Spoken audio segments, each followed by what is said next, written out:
अस्सलामुअलैकुम। आज की नई वीडियो है टोयोटा कोस्टर 2022 मॉडल है। और जैसा कि मैं आपको बताता चलूँ 63,000 गाड़ी चली हुई है। आपको जो ज़्यादा अहम चीज़ बतानी हो ये है एड ब्लू। ठीक है, एड ब्लू इस वक्त इसमें अंदर फुल है, लेकिन जब गाड़ी मेरे पास आई थी तो यहाँ पे SCR की माल फंक्शनिंग थी और यहाँ चेक इंजन लाइट थी और यहाँ पे एक और लाइट बनी हुई थी, जैसे कि ये आप देख सकते हैं। ये वाली जो लेफ़्ट साइड वाली जो ये बटन पे बना हुआ है, ये वाली लाइट यहाँ पे शो हो रही थी इस जगह पे। तो इसको मैंने क्लियर किया है। मैं आपको बताता चलूँ क्या कोड आ रहा था इसके अंदर और इसका पर्पस क्या होता। अच्छा, बेसिकली होता क्या है कि हमारे जो सिस्टम के अंदर DPF लगा हुआ होता है, ठीक है। अब वो DPF के साथ SCR का भी सिस्टम ऐड कर दिया है, जिसकी वजह से एड ब्लू का जो लिक्विड होता है वो उसके साथ चल के हमारे जो नॉक्स जो होती है जो बाहर इन्वायरमेंट में आती है उसको ख़त्म करता है। तो उसकी वजह से SCR का काम भी इसके साथ दे दिया है। तो अब ये जो SCR की जो ट्रबल कोड वगैरह आते हैं तो उसके लिए बड़े रीसेट और प्रोग्रामिंग होती है, उसके साथ साथ बारीकी से सारी चीज़ों को चेक करना पड़ता है। तो मैं आज आपको जो है ना सारी चीज़ों को बताऊंगा कि कैसे हम इस फॉल्ट को सॉल्व कर सकते हैं। जैसे आप देख रहे हैं मैंने अभी इस फॉल्ट को क्लियर किया है, लेकिन अभी तक लाइट नहीं आई दोबारा। तो जैसे ही मैं गाड़ी किसी को ड्राइवर को देता हूँ या कस्टमर लेके जाएगा तो वो चलती हुई गाड़ी में दोबारा सारी लाइटें ऑन हो जाएगी। तो इसका जो मसला है वो हम इंशाल्लाह हल करेंगे। वीडियो के साथ जुड़े रहें।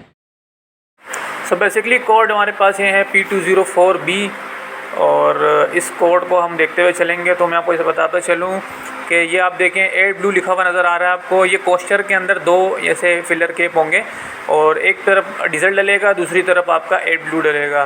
तो उसको आपने बड़े ध्यान से देखना है। जहाँ पे इसके केप पे एड ब्लू लिखा हुआ है आपने एड ब्लू डालना है, और जहाँ कुछ नहीं लिखा हुआ तो वहाँ पे आपका डीजल डलेगा। ठीक है, तो ये बड़ा ख्याल करना है आपने। तो इसके अंदर हुआ ऐसा ही है कि हमने ऐसे देखा तो इसमें डीजल डला हुआ था गलती से, तो हमें इसका जो टैंक है वो निकालना पड़ा।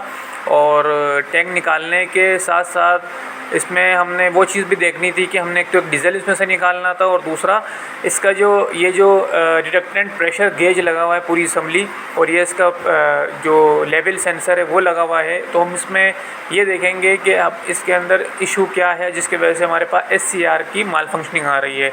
तो मैं आपको बताया चलूँ कि ये जो SCR की जो माल फंक्शनिंग है बेसिकली इसका जो पंप हमने निकाला है जिसे हम कहते हैं यूरिया पंप। ठीक है, तो ये यूरिया पंप जब हमने निकाला है तो इसके अंदर एक रबर की पैकिंग होती है जो कि हीटर का काम कर रही होती है। तो ये बिल्कुल डैमेज हो गई थी, और इस डैमेज की वजह ये थी कि इस टैंक के अंदर डीजल डल गया था और डीजल ने इस पंप का सत्यानाश कर दिया है। और जैसा कि आप देखें ये इसकी रबर की पैकिंग जो कि बिल्कुल नरम हो गई है और फटने वाली है। तो इसका हमने क्या किया है कि इसके जो सेंसर को निकाल के अच्छी तरीके से क्लीन किया। ठीक है, और इसके साथ साथ इसमें इसका जो पार्ट नंबर है मैं आपको बताता चलूँ, जो कि इसका स्कैनिंग कोड भी इसके ऊपर है। तो ये इसका जो स्विच और सेंसर ये इस टैंक के अंदर लगता है ताकि हमारे जो एड ब्लू के लेवल और उसका जो प्रेशर है वो हमारे ECU तक पहुंचा सके। तो जैसे कि मैं आपको बताता चलूँ एड ब्लू की ये बोतल ये 5 लीटर वाली बोतल है। तो ये एक 5 लीटर की बोतल एड ब्लू की है जिसमें हम इसको डालेंगे। और उसके साथ मैं आपको ये बताऊं कि इसका जो SCR सिस्टम लगा हुआ है जिसे हम DPF कहते हैं, बेसिकली ये पाइप आप देख रहे हैं, ये पाइप मैंने निकाल के इसके डीजल टैंक से यहाँ तक कि मैंने इस पाइप को क्लीन करा था। और ये इसका है बेसिकली इंजेक्टर जो कि हमारा DPF का काम कर रहा होता है, SCR को स्प्रे कर रहा होता है, जिससे हमारी जो बाहर की आलूदगी है उसे साफ़ करने में आसानी करता है।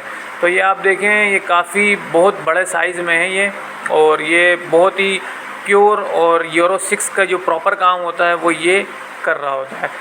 तो दिखाने का आप लोगों को मकसद यही है कि अगर आपने कभी इन गाड़ियों पर काम नहीं किया तो आपको ये वीडियो बड़ी हेल्पफुल होगी।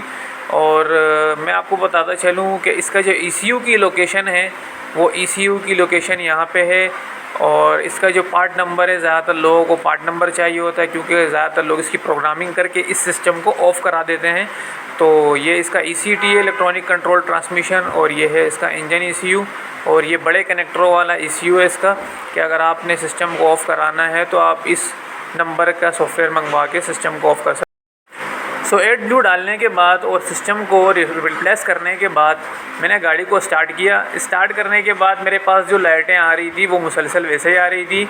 और उसके बाद आपने क्या करना है, SCR की माल फंक्शनिंग जो कि आपको मैं पहले बता रहा था, ये माल फंक्शनिंग बेसिकली शुरू में मेरे पास आ रही थी। इसके बाद आपने क्या करना है, आपने इसके अंदर सिस्टम ऐड करना है। जब आप इसके अंदर सिस्टम लगाएंगे, अपना IT लगाएंगे, शायद आपके पास लाउंज हो या आपके पास GTS प्लस हो या आपके पास होटल हो, तो जब आप इसको लगाएंगे तो आपके पास सारे कोड साथ में आएंगे। उसकी वजह ये है कि आपने पूरे सिस्टम को खोल दिया था, तो उसकी वजह से यहाँ पे हिस्ट्री में आपके कोड आ रहे थे। तो हम इस कोड को रीसेट करेंगे और हमने इस कोड को रीसेट किया। रीसेट करने के बाद अल्हम्दुलिल्लाह मेरी गाड़ी का तो प्रॉब्लम सॉल्व हो गया। बाकी आपकी गाड़ी का अगर प्रॉब्लम सॉल्व होता है तो प्लीज़ हमें इस कमेंट में बताएं कि आपकी गाड़ी के अंदर क्या इशू था और कैसे हल हुआ। मेरी गाड़ी तो ओके हो गई है और आप अपना बताइएगा। वीडियो देखने के लिए बहुत शुक्रिया। अल्लाह हाफ़िज़।